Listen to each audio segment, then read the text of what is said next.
একাদশ শ্রেণীর ইতিহাস সেকেন্ড সেমিস্টারের অন্যতম গুরুত্বপূর্ণ একটি প্রশ্ন, প্রতিধর্ম সংস্কার আন্দোলনের বিবরণ দাও। তো দেখে নেব এই প্রশ্নের একটি নমুনা উত্তর।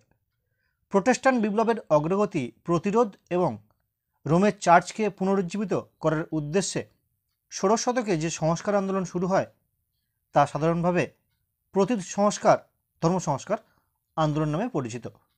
প্রকৃতপক্ষে সংস্কার আন্দোলন ছিল ক্যাথলিক চার্চের সংস্কার সাধনের এক আন্তরিক প্রচেষ্টা।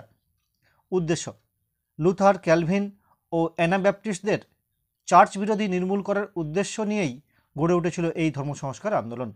আবার ধর্ম সংস্কার আন্দোলন চার্চের ঐক্য বিনষ্ট করে এবং চার্চতন্ত্রে ভাঙন ধরাতে সফল হয়।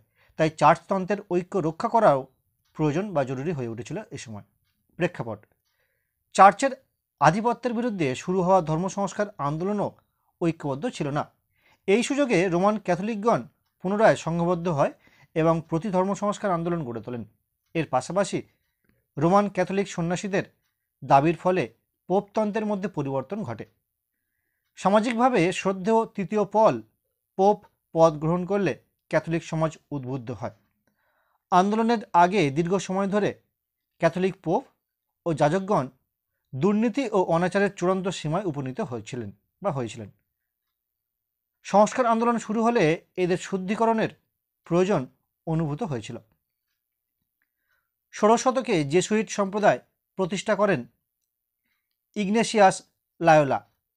পোপ তৃতীয় পল এদের স্বীকৃতি দিয়েছিলেন।